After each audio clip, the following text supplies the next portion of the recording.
Salam geng, Racun kali ni bertemu lagi kita ke dalam segmen Gaming Test. Mangsa kita untuk kali ni, mangsa penerangan kita ada Realme GT3, yang mana ini adalah flagship terbaru Realme lah. Model ni memang belum official lagi lah dekat pasaran Malaysia tau. Tapi tak apa, at least korang boleh standby, korang boleh kumpul duit dulu. Once dah masuk je, terus grab je kalau korang berminat lah nak beli phone ni kan. Ok, so apa kita nak buat? Dalam video ni kita akan fokus 100% pasal gaming. Kita akan main game. Kita nak tengok hasil dia macam mana tau. Saya akan main beberapa game, lebih kurang 6 game macam tu. Dan saya akan setkan grafik rata kanan, frame yang paling tinggi. Kita nak tengok lah FPS dia ok tak ok, macam ada framing ke, ada stuck ke kan. Dan suhu pula overheat ke tidak, bateri pula drain cepat ke tidak kan. Macam-macam lah, kita akan fokus pasal gaming. Nak tengok macam mana, ok tak ok, best tak best kalau korang beli phone ni untuk gaming. Ok, dan kalau bercakap dari segi spek, memang powerful, tak dinafikan. Even dia tak pakai Snapdragon 8 Gen 2, Snapdragon 8 Plus Gen 1 je dia pakai kat phone ni. Tapi spek lain tu, spek highlight dia memang lain macam. 240W pengecasan paling laju yang pernah saya try. Lepas tu screen refresh rate 144Hz pakai AMOLED. Touch sampling rate pun 1500, memang touch tu bila tekan tu sangat-sangat responsif. Dan yang paling rare, rekaan belakang dia ni selain ada transparent dekat situ, ada juga LED light tak. So kalau korang dah bersedia, jom kita mulakan racun sekarang.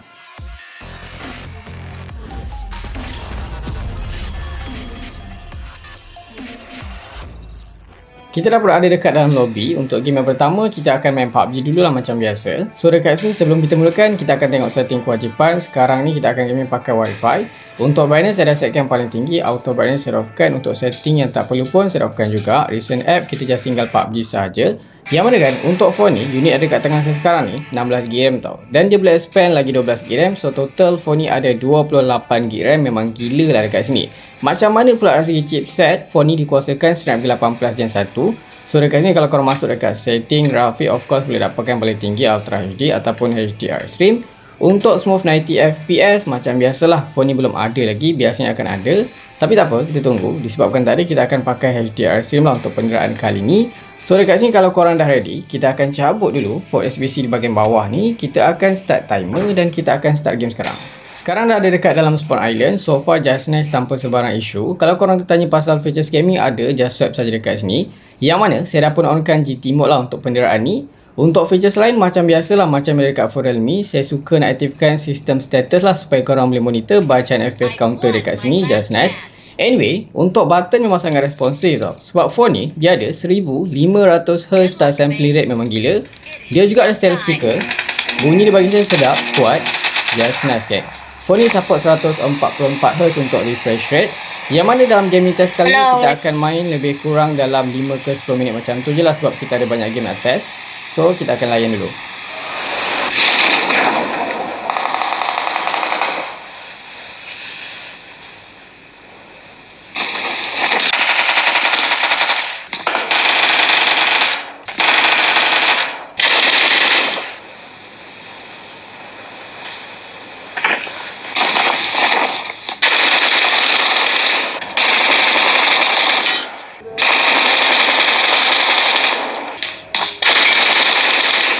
So far lebih kurang dalam 17 minit kita dapat PUBG guna Realme GT3. Dekat sini bateri tinggal 96%. Untuk bacaan suhu kita akan cuba cek. Yang mana dekat sini kalau pakai alat kita, paling tinggi kita dapat dekat sini sekitar 39, 40, 41 darjah Celsius sahaja.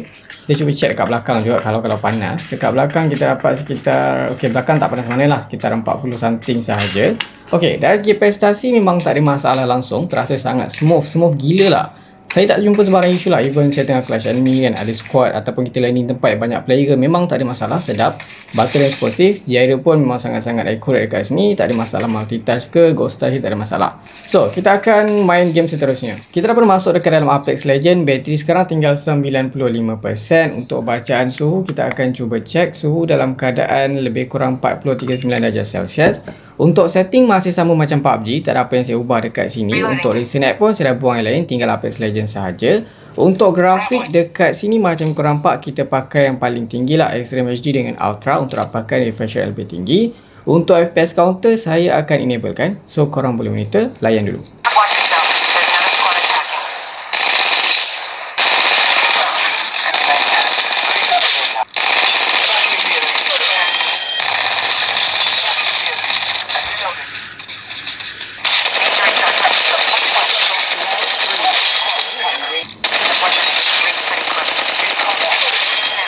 Nampaknya kita dah pun main Apex Legends lebih kurang dalam 13-14 minit macam tu.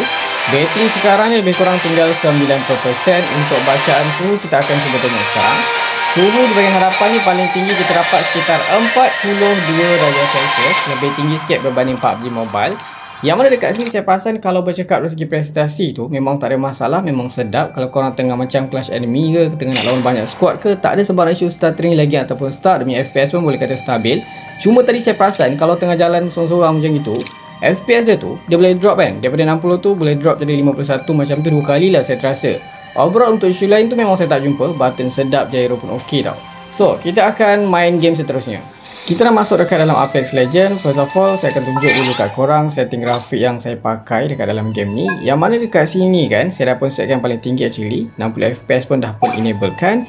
Bateri sekarang 88% tau. Okay, so untuk dia punya FPS counter pun saya aktifkan. Kita pun tengah pakai GT mode lah, sama macam tadi. Setting apa semua saya offkan. Untuk recent app kita akan buang yang game Apex tadi, tinggal Genshin Impact saja. Okay, so kita akan cuba lain dulu dan kita akan tengoklah macam mana dari segi suhu. Untuk suhu sekarang ni dalam keadaan berapa, kita akan cuba tengok sekitar 41, 42. Suhu tadi masih berbaki, tak apa, kita akan cuba layan je. You are not welcome here.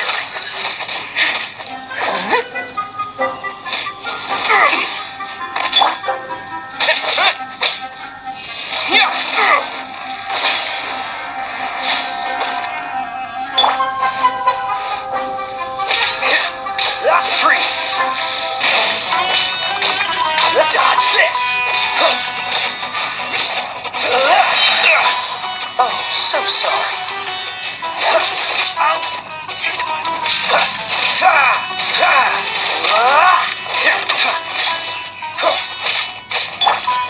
I must leave no stone unturned.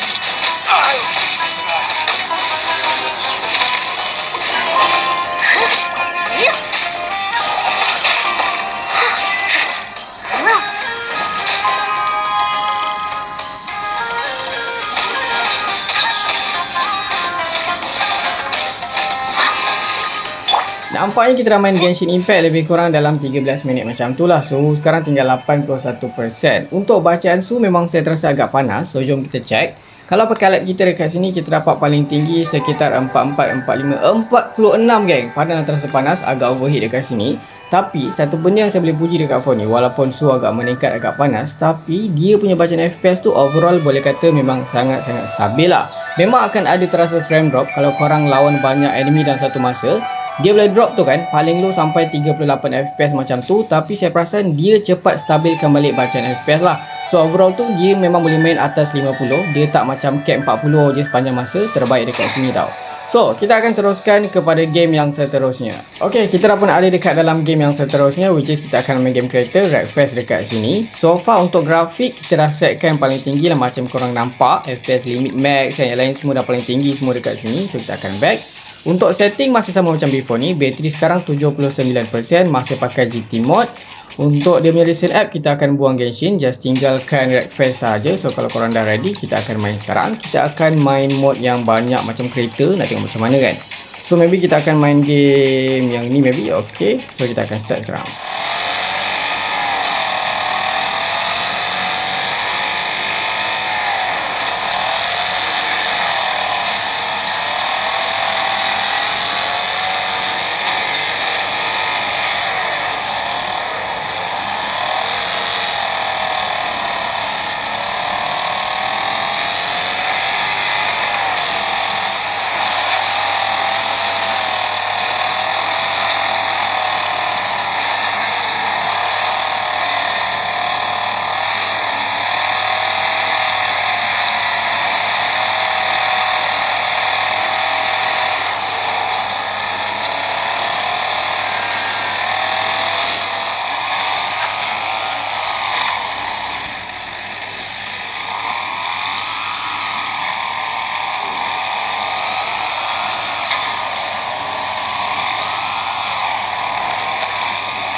Okey, kita dapat main RFS ni lebih kurang dalam 11 minit macam tu lah. Yang mana dekat sini bateri tinggal 75%. Untuk bacaan suhu rasanya okey, tak panas sangat lah. Dapat sekitar 42 darjah Celsius paling tinggi.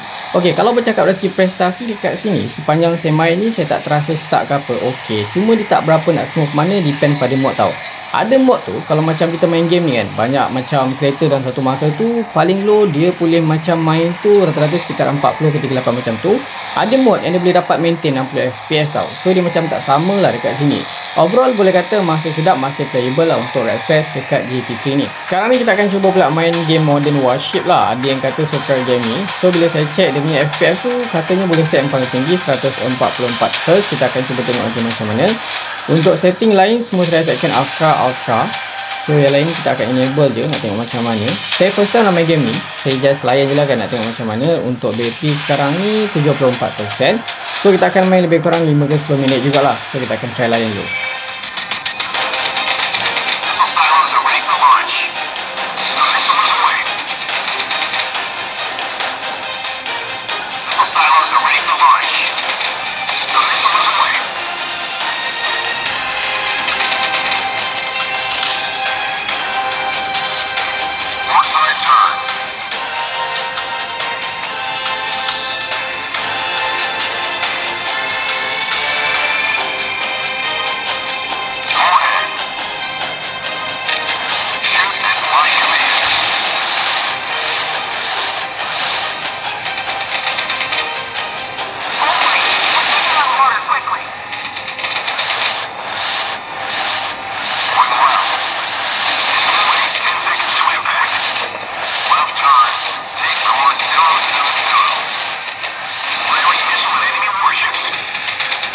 So far untuk 10 minit ni kan, bateri sekarang tinggal 70%.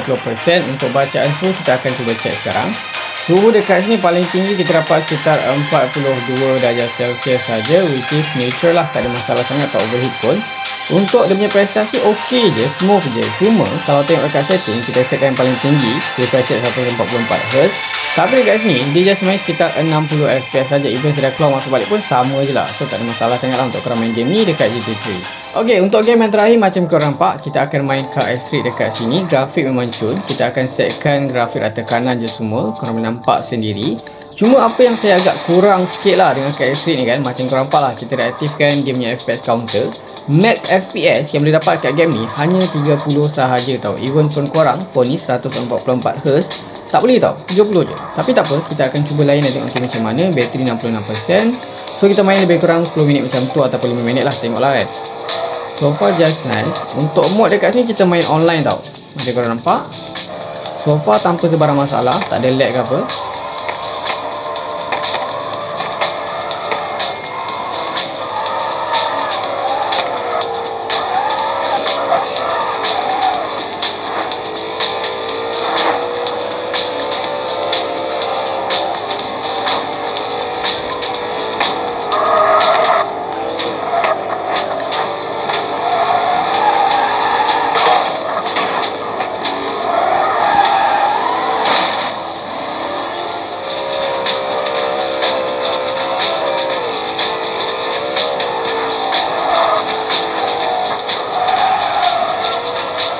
Setakat ni kita dah main lebih kurang 7 minit macam tu. Kalau si grafik tu memang padu lah, memang cun gila lah. Kualiti dia memang semat dan macam real.